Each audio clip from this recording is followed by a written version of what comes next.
What is up? Good morning, good morning, good morning. Yo, looks like you're the only Good one who did the blue, huh? You're good definitely morning. the only one in their car, that's for sure. How you doing? I got it in person at 9, so I gotta be in ready. At 9? So in like an Yeah, hour? yeah, but I don't want to be driving on the way there while I'm on the podcast. So you're just sitting in I'd front of their rather just house be right there and now? be in the parking lot. Yeah, pretty much. Well, no, I'm gonna drive down the block, of course. Be in front of I someone guess else's I guess that's what being top 1% is all about. house. Is even when you're on a podcast, you go on an appointment anyway. I like Gotta. it. I like it. I like it. I like it a lot. So, good morning. We have Holden Kiefer, self-titled, I was kidding, Medicare chief. Hell We yeah. took a while to find Medicare chief, but I think chief. We tried to go with Master Chief, but it was too Halo for him, Yeah, those two and hits. he didn't We like wasn't that. having it. So yeah, good morning, good morning, good morning, gentlemen. How the heck are we? Fantastic as always. Wonderful, living a good life. And I thought you said you were the only one wearing blue. No, you're the only one not wearing blue. Well, I'm technically the only one wearing Medicare Machine Factory stuff, so there's that. I wore mine yesterday. Look, I don't know if you knew this or not, but the colors are green and black. So blue would not be involved with Medicare Machine Factory. Only the peace of mind side of things. Because when you think peace of mind, you think of clouds and heaven, right? That's what I think of. You've gone to Medicare heaven if you're working with peace of mind. That's basically how it works. So yeah, tell us. No, we know who you are. If people out there don't know who you are, they will. You're kind of an unstoppable force at this point. We've tried to stop you a few times; it didn't work. And yeah, tell us who you are. Well, my name's Holden Kiefer. I'm out of the St. Louis, Missouri area. Recently, well, not so recently, about a year and a half now, joined the Medicare Peace of Mind team. Before that, I was in the military for just under 4 years. I was in the Army. I was an engineer. Spent a year in Korea and the rest of my time in North Carolina. On my way out of the military, I got injured, and they sat me through a bunch of classes on TRICARE health insurance, Champ VA health insurance, and VA health insurance. So they pretty much drilled it all into my head, and that is why I kind of niche with veterans, because I don't just help them with the Medicare side of things. I'm able to help them with their veterans benefits as well, whether that be understanding it, getting in contact with someone to help them sign up for more benefits, all that good stuff. Married to So my yeah, wife Mariah, coming up on 5 years. We born and raised here in St. Louis. The only time we left was while I was in the military. There's a little 2-3 minute spiel about me. let's talk about veterans because I think that's there's a massive need, and there's not enough agents out there that understand all the nuances that go into helping a veteran, whether they have VA or TRICARE for life. Yeah. And I'm curious, what do you think? Because I've had people that I've tried to help that are veterans that were honorably discharged that try to sign up for VA that are told things like you make too much money or you aren't disabled enough or other things. So, do you have any insight on that to give people how to help and So guide those kind of folks? yeah, so the comment about you make too much money, that means that they didn't qualify based on their service to receive the health side of the benefits, and that could be for a number of reasons. Even if they're honorably discharged, if they only did a year, it could affect how they receive their VA health care. If they old time, so the VA has not historically treated veterans very well. I'm sure you know that. During the Vietnam era, people they just weren't given a lot of veterans health benefits for whatever reason. I wasn't there, so I don't exactly know why, but their benefits were just not given to them, and they have to fight to get things like that. If you're in that situation where you're trying to fight to get benefits, the best thing to do is to go to an American Legion or a VFW and ask for a veteran service officer. those are people who are generally connected right with the VA and can help you with claims, help look at your situation, and know how to speak VA and know the paperwork you need with the VA in order to make things actually happen. So It's just like any other government agency. Most of the time, most difficulties you're going to have is not knowing which pieces of paper to fill out and where to send them. yeah, The government loves 100%. forms. They love paperwork. They love a trail, so to speak. And in my opinion, they love inefficiency, so they have job security. There's clearly ineptitude built into every government system I've ever seen. Corruption, loopholes, all of the above. So you've got to be an aware consumer, and as a broker or agent, we have a duty, in my opinion, to help veterans. And we have a duty to help everybody. But to me, I have an affinity for veterans that most people should share, and so we should all try to lend in and help veterans. But you and I talked about this yesterday, Holden, about to you that's probably the lowest lying fruit there is. Ironically enough, though, it's not the majority of your business. True. The majority of your business came from running. We were talking about running the system, quote unquote, the peace of mind playbook. And you ran it as fanatically as anyone I've ever seen, including myself. I don't even know if I ran the playbook as psychopathically intensive as you did for last year. And what you've seen is a massive result. And I can tell you that. What's that? I said, well, I guess perspective. I want you to go around the country and find every single insurance agent that's a year and a half into their career that has as many clients as you. It'll be a short list. Okay. So that's what the top 1% is all about. But how did you get there? Because in reality, I think back to when I hit the field, I had literally every advantage over you I could have when it came to when I hit the field versus when you hit the field. I had 14 and a half years, 17 years almost, 14 and a half years of training. I went to PhD school, including helping Tyler get into the business. That was part of my PhD school. Right. And so I think too often, Holden, you shortchange just how well you've done. And that's part of the reason why you're in the top 1%, because part of being in the top 1%, generally speaking, those individuals aren't satisfied. So even if they have, everybody else is like, wow, you really crushed the year. In Holden's mind, he didn't. Or he could have done better, or coulda, shoulda, woulda done more. And I think that's an important lesson for all of us to learn, that doesn't mean that Holden's not grateful. It doesn't mean that Holden is arrogant. It just means that I expect more of myself. You can do more, right? Yeah. Right, Tyler? You can do more. What are you looking yeah. at over there? You reading porn or watching the news? I Trying can to see your eyes. You know that, right? Yes, I am well aware that you can see my eyes. Trying to figure out what's going on with my internet. We got lag like nobody's business. Well, you live in West Valley, New York. Yeah, that's probably the biggest price. There's that. Like, even if your internet goes down, all 12 people will complain, and the internet people don't care, right? Pretty much. So, but that's, I guess that's a good point too, Tyler, because whether you live in a town of 12,000 or you live in an area like St. Louis that has millions or whatever, it's not about anything other than you. To me, the insurance business or any kind of sole proprietor or entrepreneurship opportunity is a lot like golf, in that you're really just competing against yourself. And there's so much opportunity to go around that you don't really need to compete with other people.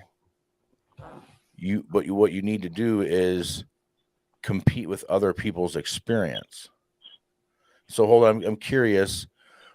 What do you think has been the number one contributor to your ability to develop relationships with your referral partners?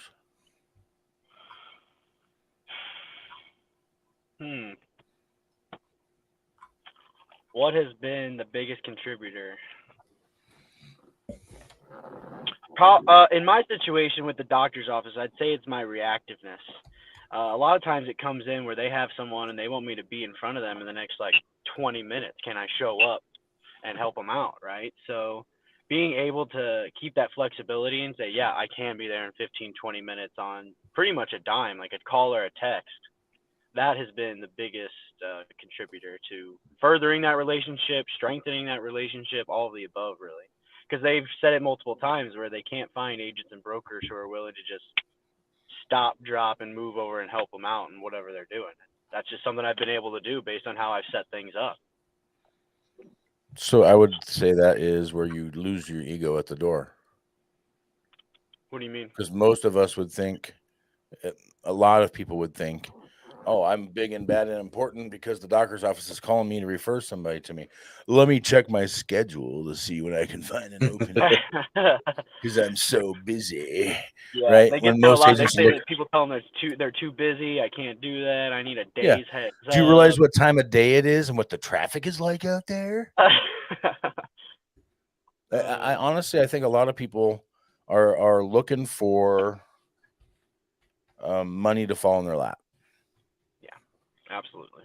And it will if you set up the conditions for that to happen. So if you put in the work, if you put in the time, if you put in the effort, and I think, Holden, I think that's the conversation we had yesterday in our one-on-one. Well, because you're looking for, how do I fill my time up? How do I get more business and more consistency? And what did I tell you? To go back on the witch hunt I went on before, work the system, work the just numbers. do it over again. Yeah. Do what you already did and just duplicate it. And I think too many people fall prey to that they do something and it's effective and they have success with it. And then they're like, okay, what's the next thing? Rather than how can I do that one again, but make it better? And that's where mastery comes into play, like seminars. There's a lot of people, and like Holden too, he's not sure about 2 of them seminars today. yet, right? 2 of them today, yeah. And what's the power of seminars? Well, nothing if you aren't good at them. Nothing if you don't do them consistently. But what do you think, like, how confident on a scale of 1 to 10 are you tonight about your abilities to be effective at a seminar? I believe I can execute very well. I know the material, and I know I can talk to people, so it's just getting in front of people. Okay. What if I told you there's going to be no... Like maybe you would do it, maybe not. But... Well, not again. Don't compare yourself to me. Compare yourself to yourself. Times, so. But here's the exercise I put myself through in my mind when I'm on my way to a seminar. I pretend that the internet is going to be down and the electricity is going to go out. Can I still do the presentation? Oh, no slide deck or anything? In my mind, I think it would be shorter, but yeah, I could do it. I definitely do a Medicare right. Deck. Now, that is because of what? Where does confidence come from? Knowledge, information, practice, experience. Knowledge of and experience of what? The material. Of doing something successfully over and over enough where we have a prediction in our mind that that'll be the outcome again. That's all. So for you, you feel very confident. I would bet I could drop you in any state and you would feel comfortable going on a door-to-door mission talking to doctors' offices. Yeah. You would feel comfortable going door-to-door talking to veterans. Yeah. Okay. What about financial planners? I would do it. What about real estate attorneys or estate planning attorneys or chiropractors or dentists or where the confidence isn't there on those sides? Why? Because you haven't had the level of success to give you the predictable path where your brain says, you know what, that will work. Fair And so the point of that is most of us use whether we have or haven't done something as the barometer of whether something's possible. And those in the top 1%, one of the best traits of the top 1%, in my opinion, is they don't pay attention to that crap. Go ahead, Tyler. Oh, What you got? Just taking a deep breath. Let's get some West Valley air up in there. So, Holden, you have helped 100+ people. What do you think you learned the most in your first 100 clients? Did we lose Holden? before. Can you hear me? No. Now I can. That fantastic St. Louis wireless signal. And this, ladies and gentlemen, is why you don't do a podcast while you're driving. Because then you lose service like that.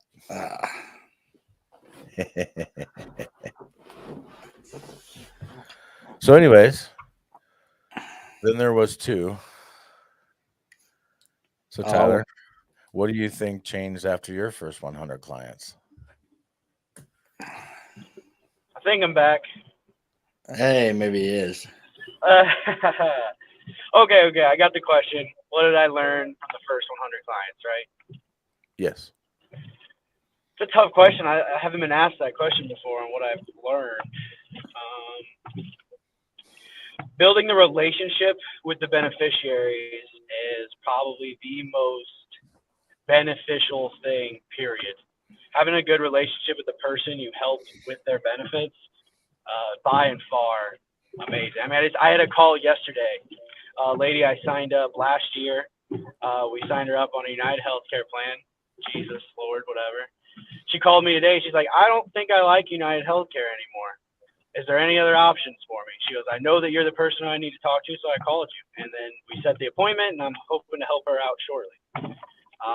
It's that relationship with her and with a lot of my clients is built to where they know that if they have questions or concerns, they can call me, and I'm either going to answer or they're going to hear my voice on the voicemail saying what day it is, and that I'm going to get back to them as soon as I have a chance to do it. So that relationship with the actual beneficiaries, I think, is really worth the gold. And out of those, the first 100, I think I've built a pretty decent relationship with the majority of them. Yeah, I would agree. I would even say it's easy, not easy. It's easier to develop relationships with the first 700 or so. And then once you get above 700, it starts to get more and more. Were you putting this in a microwave? What's going on?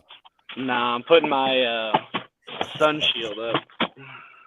Oh yeah, you're in the. It's summertime in the Midwest, so it must be Thank God. humid. So sick of, I don't care anything besides cold, really. Ugh, I'd rather have cold than humidity all day long. In fact, I was thinking about it to myself today. I was like, man, I have to leave for Florida in like 36 hours, and I'm really not. I didn't think this through. No. What are you going to Florida for? So we have a boot camp in Orlando on Saturday for about 12 folks. And then Aaron and I are having a company meeting with the kids at Disney World. I love it. So we're going to do some strategizing and some planning while we're standing in line at the rides. You'll have plenty of time. So we'll have plenty of brainstorming time to make sure that our business goes the right direction. So I encourage all of you to learn how to integrate your vacations with your business. Becomes more fun. Like going to your mentor's house and spending a week there. saving all that money and still writing off the gas and mileage. There you go.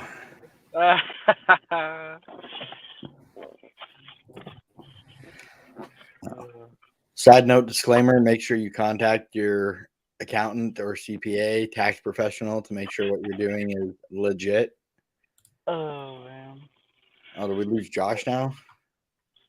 Right? I thought maybe we did because he's frozen. Maybe it's not my internet that's the issue. Maybe it was his. Yeah, maybe, because mine's fine too. I was driving though, so.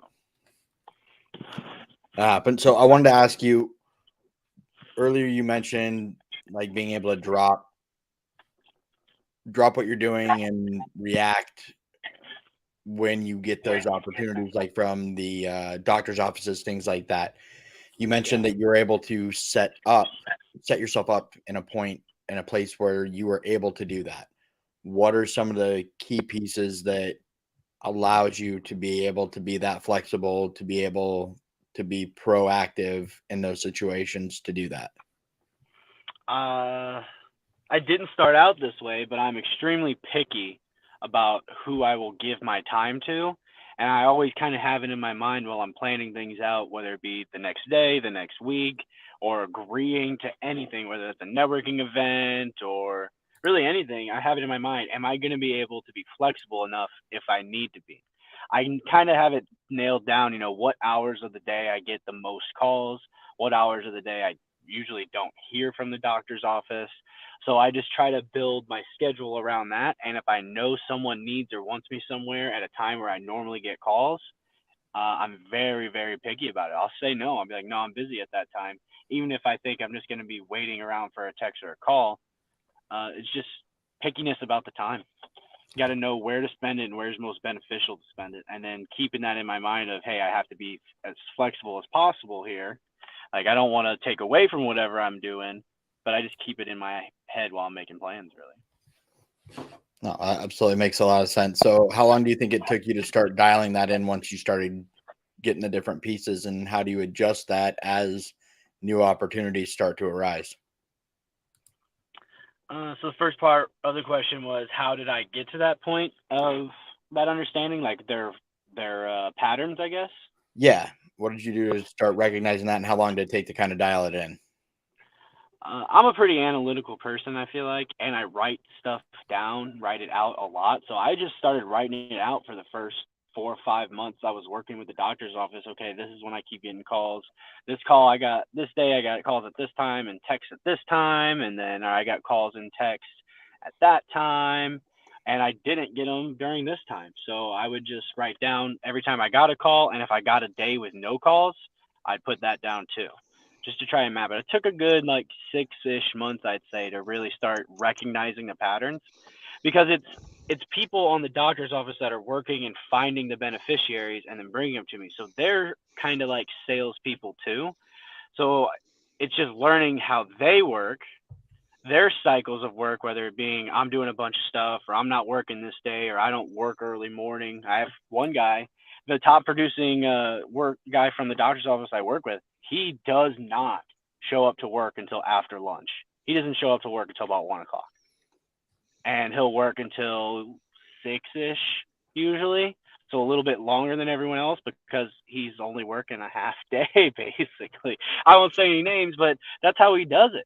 So I knew that anything in the morning or lunchtime, I would be good for him. I have 2 other ones. One is the most random one I have. He'll just do whenever it comes in. So that's my wild card. But then I have this other lady who works at the doctor's office, and she's an afternoon person too. She's there at work in the morning, but she's not trying to talk to anybody. She's not trying to do anything besides sit behind her computer and do her admin tasks. So getting to know that person who you're building the referral relationship with and how they work, or at least for me, that's how I was able to kind of build and mash a schedule together. Just learning what they do, how they work, and how I can be responsive to them. Gotcha. So yeah, Hey, another Josh. pro tip: if your computer blue screens in the middle of the podcast, that's going to ruin everything. So then you have to sprint to the other office and get on the other computer. Here's a pro tip for everybody. I had a choice to make when setting up the podcast studio. I could reuse a computer I had retired, or I could buy a new computer. Guess which one I chose? You bought a new one. No, Oh, otherwise no, I he wouldn't did have had not. my computer crash in the middle of the podcast. Oh man, okay. There's a reason why I retired that thing, and it reminded me in that moment. So yeah, I think Holden is a great example of what's possible when somebody gets out of their own way, follows a system, and doesn't vary from that until until death do us part, basically. And I attribute that to you, Holden, because of your military background. And Tyler and I have talked about that from the very beginning when we met you. You're what I call military mature. Because I thought you were older than I was. I was kidding. It's just the bald head. Get over it. The bald head, the gray hair, whatever you want to call it. People. Whoa, I ain't got no grays now, old man. Hang on Just now. Don't put give it a that year on or me. two. You just wait. Just wait. You're in the Medicare business now. You're gonna get your first gray hair before you know it. So Man. the epitome of top 1% is what it takes, and it's not something magical. It's not like you're a superhuman being, right? You are a super human being. So you're a great individual. You have a good heart. You have a good work ethic. You care about people. You show up.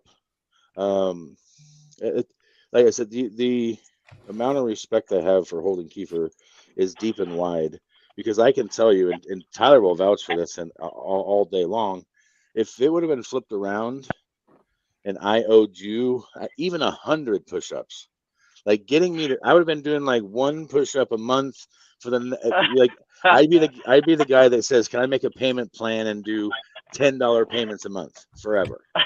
Can I just do that? Forever? Like I said, the fact that you paid up every debt, and you kept coming back. You kept coming back, and you kept getting back into the contest. I said, you whooped my ass 2 or 3 times, and I ain't playing no more. Like, I'll find a new sport. Like, how about and I'll give you an example. Frank the Tank has a he has a pool table and a dartboard in his house. So guess what he's really good at? Pool and darts. Yeah, he's even better at darts than pool. And I don't know, Tyler, would you guess that I'm better at pool or darts? Pool. Why? Because we played on a league, and we played pool. I understand pool. And so I literally took both Frank the Tank and Tony Merwin's money at pool, and then I promptly gave it all back in darts. Now, what I will say is, before I left Austin last time, I beat Frank 2 times in a row at darts. Why? Because top 1% doesn't stop. And now I say I would quit, but what I would really do is be regrouping. So if Holden would have whooped my butt 2 months in a row, 3rd month, Holden would be in for a world of hurt, because now he has my attention and focus, right? And that's the mindset that a machine has. Like, oh, you messed up now. Now you have my undivided attention. Now you have my motivation. And Holden witnessed that 1 month last year. Because you didn't beat me, because you came within like 5 or something. Yeah. And I was like, oh, shit. And then the next month I did another 30 and was like, Yeah, I got his number this time. I got his number. I got him. And then I did 60. Yeah. Right? I know you remember that. And I do. I remember that. That's the mentality that you have to carry. Now, is it easy to up and decide that I'm going to do 60 instead? No, it sucked. Every minute of it sucked. That's 2 a day outside of AEP. That's 2 a day, like every day. That's Saturday and Sunday, 2. So if you take Saturday or Sunday off, that means you have to have a couple of days in there with 4 to offset. Again, non-AEP time. Now, so how did I do it? Because my fear of loss, my fear of losing to Holden, is greater than my desire to be a lazy ass. Because honestly, if I'm honest with everyone thinks that I'm a workaholic. I promise you, my natural state is doing nothing. Like if you leave me alone and I don't think anyone's watching, I promise you I'm laying there playing video games. I promise you I'm laying there on the porch. I promise you I'm laying somewhere doing absolutely nothing.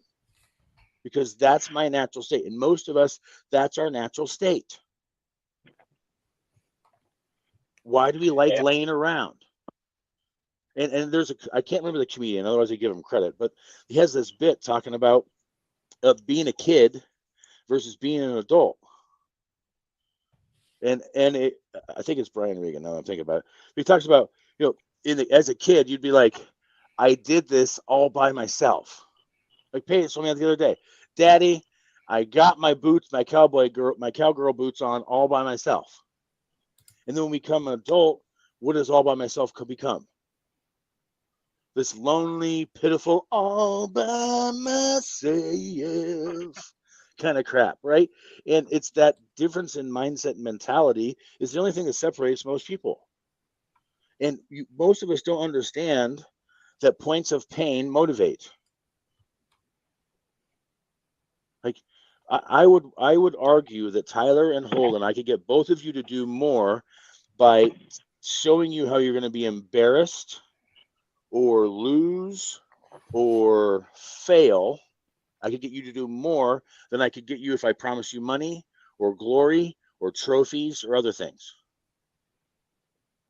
And it's not like, if you think about Holden last year, what kept driving you to keep competing, it was not the fear of loss. For you, it was the fear of quitting that drove you. Like, I can't quit. I can't quit. And what we have to do, like I was telling the other, I don't know who I was talking to, but to me, like I think Tyler, it was you. I think we both agree. Going to SWAT, the most important thing I could have ever done was going, because it taught me about me. Oh yeah, 100%. Yeah. And if you've never been able to see you from an outside perspective, that's where the real growth comes. What's that? Yeah, I say you're messing up, and I agree. That's where the growth comes, when you can zoom out of just yourself and look at yourself objectively, look at the situations you're in objectively. So why do you think that's so difficult for people, Holden? I don't know. I really don't, because obviously I didn't have that skill my whole life, but I don't know. It just seems so easy and second nature now to just step away from myself and say, okay, what's going on here? What's the situation? If it wasn't me who it was happening to, if it was happening to someone else, what would I say? What would I say to do? What would I do? I don't understand why it's that hard, to be honest. I'm still trying to figure that out. Tyler, any ideas? No. Well, and that's the point. I think that's the point. I don't think anybody has the idea. All of us are just kids that are getting older slowly, faster for others. And what I've learned is the more success you're having and the more fun you're having, the faster life goes. Yeah, that's 100%. When you're laying around, when you're in a rut, when you're doing that, then it feels like the time is like stopped. You're watching the clock. Yeah, I can remember every day, January to April last year, and then like May, June, everything just starts moving really, really fast. A blur, right? Yeah. Yeah, because you're fighting for every little bit of traction in the beginning, and then it's just like anything else. If you think about it, the last great effort you had, like I think of like getting a sled moving, or getting, like, anybody ever had to push a car that was dead? It's those first 4 or 5 push steps before the car starts rolling that are the toughest. I just had a horrible flashback. I'm sure you did. Right? And we all have been there. We've all slipped and fallen in the mud, or fallen down and hitting our face, or fell into the car, or somebody was pushing on the brake, or whatever it is. But it's momentum. The beauty of momentum is once you have it moving, keeping it moving becomes easier and easier and easier. And it becomes less about effort and more about timing. And I think of that. You remember those old school merry-go-rounds at the playground? Like it's real easy to get it going because you just put effort in. But once it's spinning fast, the only way you keep getting it going faster is you have to time it when it's coming around to where you hit the bar on the right timing again. Same thing here. Things, once you get momentum going, things start moving so quickly. It's really just about timing and making sure that you manage your time well, that you stay cognizant on what is a money-making activity. A money-making activity is anything that you can do that gets you incrementally closer in any way, shape, or form to making profit in your business. So to me, servicing my current client is a money-making activity. To me, calling people is a money-making activity. For me, working my leads is a money-making activity. You have to decide what is important. And I ran into this recently. We have a new agent we're onboarding, and they're like, well, I really want to have business cards before I hit the field. I said, why? Good morning. What do you need a business card for? I go, in reality, if I handed you a business card right now, what would you do with it? Like, at best, you'll put it in your pocket. It's not like you're not like running to your cell phone to enter all their information in. Yeah. So you don't need a business card. And in fact, what I would tell everybody is you don't need a business card. You don't need anything until you have your first client. Because you're better off with a QR code. You're better off with a landing. And for those that don't have one, I can't vouch for my dot card or whatever the hell the website is. My dot card has both an RFD chip to where if it can tap on some phones, and if it doesn't have tap functionality, they just scan the QR code, and then they can hit a green button that says save contact. And what it does at that point is it puts all of my contact info on their phone, including my picture and everything else. To me, that is more impactful and useful than anything else. And so the person I was talking about, he has some low-lying fruit. He has a bunch of friends that he used to work at a large beer company, and he has a bunch of friends that still work there. And so we're talking about how he's going to get an angle in there to help some people, because that is an angle you can take to get referrals, is using your warm market and going after businesses like that. So do you think a very large beer company has people turning 65 all the time if they have tens of thousands, hundreds of thousands of employees? Probably. The answer is yes. Okay. So I said, okay, so what's your angle? Because again, I just told you guys, I forget what motivates. Pain. Okay, points of pain. Okay. So I said, okay, so tell me, I go, how are the benefits? Because generally speaking, Tyler, I'll ask you this question. Generally speaking, who has better benefits, Medicare or group insurance? Medicare. Generally speaking, I would agree with that. Generally, it's a lower price for better benefits. Generally, okay. I go, so what's the benefit package like? He goes, benefits are awesome. I go, so what's your angle? If their health insurance is awesome, what point of pain are you going to get to motivate them to call you? I didn't think about that. Yeah, I know.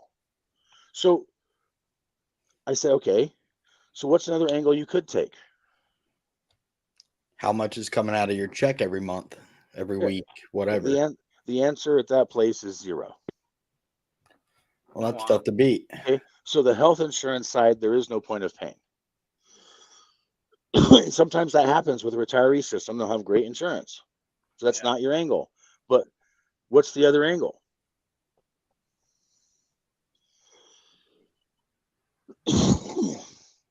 Access to care. Hold on. What's the number one? Because, okay, I just told you health insurance is not the issue. That's not the point of pain. Okay. So if you're a retiree and you're approaching age me. 65, I'm most afraid of. Outliving my money. Okay, so the other angle would be, do you have an IRA or a 401k that you're afraid of outliving? Do they carry their life insurance with them from the company employer when they left? No. Very rarely does that happen. Okay. So you have two angles to tether to, right? I'll give another example. Yesterday, we had a walk-in, which Dylan got to help, and they're para, which in Colorado is the PERA, Public Employee Retirement Association, which is the government teacher, fireman, and some policemen retirement program in Colorado. Most states have one. In fact, I don't know of a state that doesn't have one. Okay. Now, right now, and for the last year and a half, they've had para in Colorado has had a really decent option health-wise. Okay. So the angle here was he's not ready to retire. He's paying zero out of his check for his coverage. So on the Medicare side of things, what was our advice? Stay put. Part A only, and we'll do Part B when you're ready to retire. And Dylan was ready to send him and her on their way. Did I miss anything? Yeah. What? 403B. Well, the para retirement program, unfortunately, is very difficult to compete against too, because they actually do a pretty good job with their pension. So the angle's not on the pension with para. Then the life insurance side. The life insurance is still active while they're still working. Well, then he didn't shake their hand and smile and wave. I don't know what. Another Okay. dental and vision's pretty spot on too. So Right. So both of you are like, well, what the hell angle is there? Okay. So here's what I know about the health insurance. They've got at least a $1,500, if not $3,000 deductible. They got at least a $4,000 or $5,000 max out of pocket. And they're I forget, are they within 6 months before and after they turn 65, and they might be guarantee issue for another product? it's like a hospital indemnity plan. That maybe, just maybe, might fill in some gaps for them between now and then. Yeah. And then they already have it when they come into Medicare later because they didn't miss their guarantee issue window on that. Oh, and by the way, I forget. Do we get paid for hospital indemnity? Whether they stay with their para retiree or they go on to something different.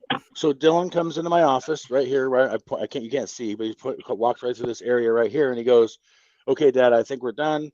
We did Part A only because he's this and this and this." I said, "Well, what about hospital indemnity?" He goes, "What do you mean?" I go in there and I go talk about the points of pain, and I said, "Are they worried about the hospital bill? Are they worried about surgery? Are they worried about ambulance? Are they worried about skilled nursing? Are they worried about what? What are they worried about?" And so he went in there and he came back. I was already on a call, but guess what they said? They wanted the hospital indemnity. We would love some hospital indemnity, please. Now, again, this goes back to the menu thing.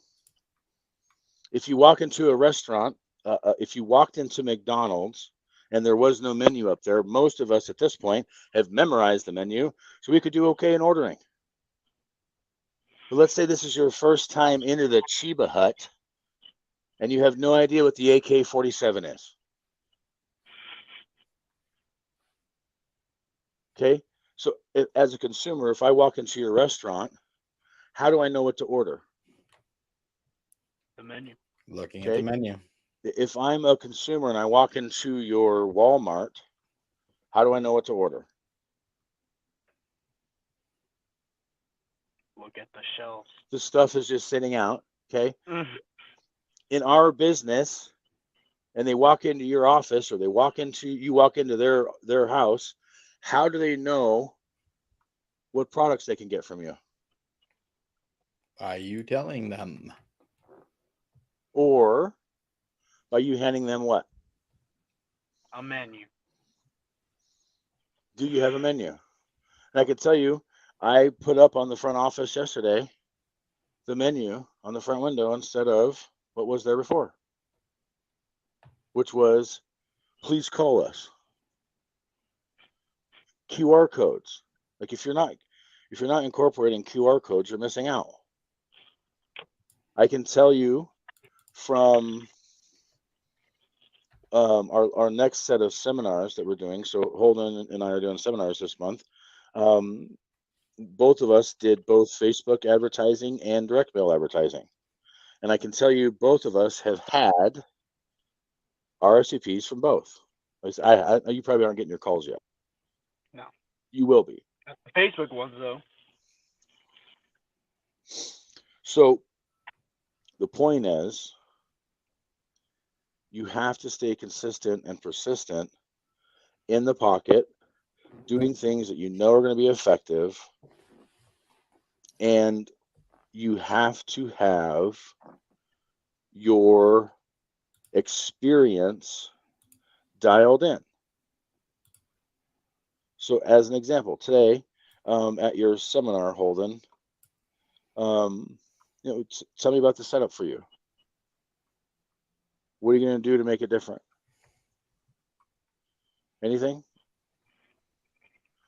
Now here's another question. Does it need to be?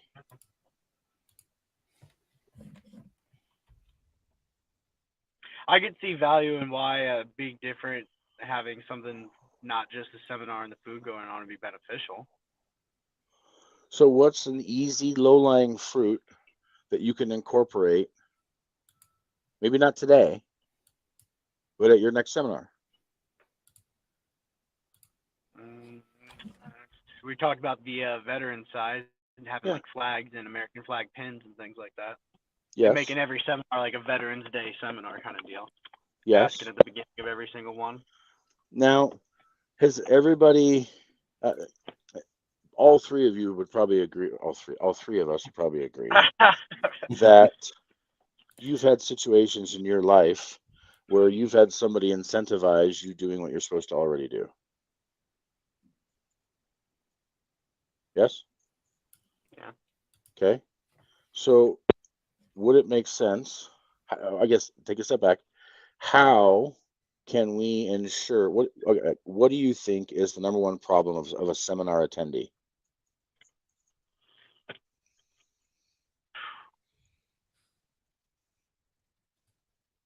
Paying attention? Tyler? Okay. Yeah. Okay. So how can I, same thing I have, same problem I have with a training, by the way. If I do a training for the team, the number one problem I have with is keeping all of y'all's attention, especially on the Zoom, right? In a room, it's rude. People have to actually physically be rude to you, pull out their phone, do something else to be distracted. On a Zoom, most of us can kind of creatively work our eyes around, or all of a sudden our camera doesn't work for a second. Ooh, I wonder what happened. Right? Like Driving big through a tunnel. mystery. Must be going through a tunnel right now. That's why you can't see what I'm doing. We've all been there. But you have to understand, humans are humans. And so even though you have somebody who took time out of their day and they got in their car and they drove to the restaurant to come watch you talk about Medicare, do they want to be there? No. No. So how do I make them want to be there? And I've gone through different things. Believe it or not, the most effective thing is be a really good presenter. If you're a really good presenter and you're engaging and you're fun, they don't get tired, don't get sleepy, they just pay attention, they have fun. That's the premier way. Now, when you don't have that, when you haven't done 1,000 seminars, so you don't have all that history behind your belt and you can do them with your eyes closed, you need to have some other stuff in play. And so the easiest low-lying fruit, think of, Tyler, think of the last Fidelis event you went to. What does Fidelis do at every rollout meeting? They hand you a blank card. And what are you supposed to do? Oh, like the bingo, not some bingo. Perfect. Card, but Perfect. check card. Bingo. BINGO. Everybody loves bingo. Everybody loves to win. So have a Medicare bingo card. Don't worry. I got my team. I've got one I'm working on creating. Okay. And basically it has answers that they're going to get throughout the presentation. So you'll have, all you got to do is plant little seeds in your presentation where they're checking off on their bingo card. and the first one to get bingo, you hand out a little door prize. And it doesn't have to be much. I'm telling you, the prize can be a pack of cards. And it's more about the winning than is anything else. But that's a way to keep people engaged and paying attention to what's going on because they're focused on finding the answers. What do you got? A bunch of Humana packs of cards. Okay, look, I'm telling It's you. funny you said something about packs of cards. Well, so. look, I don't want to say I'm a Medicare genius, stuff. but this is the stuff I sit around and think about. This is the stuff that you should be sitting around and think about. What can I do to be unique? Now, what value is there in handing out Humana cards? Well, normally I hand out these baggies. So I'd make these baggies with the T65 guides, and it's got a bunch of different carriers and their stuff in there, and that's normally what I give out. Never just like one carrier's thing. And I always make sure I'm attached to it so they don't think I'm just with that carrier. It's like, no, I'm with all of the carriers. Looks like a little drug bag. That's funny. Hey, stop it now. It's not a drug bag. We've got them with match quantity and intent to distribute. Well, yeah, I mean, it blows my mind. It blows my mind because Ziplocs are more expensive than the loot bags. Oh, I had someone pay for those. I didn't pay for those. They were like, here, we bought a bunch of these bags because you said you wanted bags. I was like, I mean, that's great, but those are expensive bags. I'll take them because they're free, though. Huh. Maybe you should give out bags. Right? Just give out Ziploc bags. And I'm serious. I just ordered 600 reinforced grocery bags because to me it's a point of pain. Every time I show up at Walmart now, there is no option. You either buy a new cloth bag from them, or you just carry all your shit in your arms. Yep. Oh, it's so annoying. Which, in the irony of it all, is they used to check my receipt. Now I just walk out of there with a cart full of shit. Like, hoop, did I pay for it? Did I not pay for it? Nobody knows. So to me, it's a dumb rule. But it's a point of pain. So anytime I identify a point of pain in my life, I assume it's a point of pain in other people's lives, and I try to solve it. So what kind of questions would I put on a bingo card is a question we got. What I would put on there is, what is the Part B deductible? What is a Medicare Advantage plan? And you just basically have the answers in there. So the Part B deductible, it doesn't have to be questions. Again, if you think of bingo, it's just I-22. So you just have in the square, Part B deductible, $226. So if they see on the screen Part B deductible, they can bingo dauber that one spot. Because the Part B deductible, what you want to do is you need to have different cards. You can't just give everybody the same bingo card because then you'll have the same winner at the same time every time. Okay, so you've got to create bingo cards that have different stuff on them. But you don't put questions. You're just putting facts and information that are addressed in your presentation. And you can go so far. I've been thinking about it too. You'll have a couple of bonus squares in there. You can do hidden things in the picture, like bury a picture of a comb in there somewhere or something. You do those picture word search. The more engaging your contest is, the more attentive your audience will be. And that's really the idea. The idea is just to get them engaged, to make sure they're paying attention, and or force them to learn a little bit. Because here's what I've learned after doing a couple thousand seminars. People show up without pen and paper. So you should have a pen and paper. And the next level, y'all, what I'm working on, fellas, I haven't even told anybody about because I wanted to get it done before. But I'll give you a prelude. The next level to me is handing them a workbook. Like Mad Libs, where they're filling in blanks in their own workbook. Because you have to learn how people learn. Some people learn by seeing, some people learn by hearing, some people learn by writing, some people requires all three. So you really like attracting greens, don't you? Well, I attract nothing but greens to my seminars. I know that. I can tell that. That workbook's just another play on it too. 100%. Yeah, but you'll get the blues there if you make it fun and engaging. Well, yeah, the greens are married to people, by the way. Greens don't usually marry other greens. I've noticed that. Usually it's a green and a red, green and a blue, green and yellow. Green and yellows love each other. Man. But the point is, I'm aware of it. I'm aware of the points of pain, And my job as an entrepreneur is to know what the points of pain are, and then know what the solutions to those points of pain are. But you also have to understand we are in a fine line territory, because most people have been conditioned to DIY. With the power of information we have nowadays, most people are ready to just look up a YouTube video or do some research or some other stuff. And so we're fighting against the DIY crowd more so than we're fighting against our competition. Because, I don't know, have you guys ever had somebody that just walked up to you and went, "Oh, no, I know you have no cost"? No. Or does everybody go, "Oh, man, so how much do I owe you? How much do you cost?" Yeah. I get So asked fun. that every single time, unless I address it. So is that a point of pain for people? Absolutely. So why in every advertisement you're doing does it not say I'm no cost? Yeah, it does. If that's the number one question, why does everything we do not say no cost, no obligation? And I would add no pressure.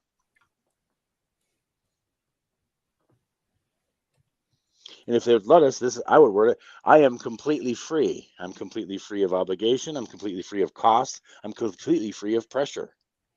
Instead, you say, I have no cost. I have no pressure. I have no obligation. And sticking to that mantra and that message, and that having that being the core of that is everything. And the one thing that I've noticed, like even the two of you, let me ask you, Tyler, for TNT Retirement Solutions, what are the core values? Treat everyone like family. Choose the right, which is doing the right thing every time, choosing the harder right over an easier wrong, and being diligent in our daily tasks. So making sure that we're following up, taking care of people on the follow through, not wham bam, thank you, ma'am. Okay, hold on. What are the core Treating values of your business? treating everybody like family. It's kind of a common one in our team. That's how we do things. And then being integral, always doing what I say I'm going to do, showing up and answering when you call me, and always making sure I cross all my T's and dot all my I's. I don't make silly mistakes. Both of you have good core values. You just need to work on the wording. Fair. Because there's no sizzle there. It sounds like a government ad. Well, right? Government No. ad, I like. And here's what I'll say is, you guys are ahead of the game, but that's because you work with me. I can guarantee you, if either of you walk up to any other agent at an event, I challenge you at SWAT, walk up to 5 agents and go, "What are the core values of your agency?" I promise you, none of them will. They'll go, And the reason that's so important is, what do core values? Okay, let me take a step back. Hold on. What are the core values of the United States Army? Oh man, loyalty, duty. Oh man, it's been a while since I did that. Loyalty, duty, honor. Now, when did they start instilling those into you?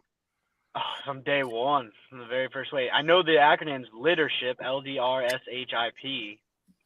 I just can't remember what each one of them stand for right now. It'd take me a few minutes to figure it out.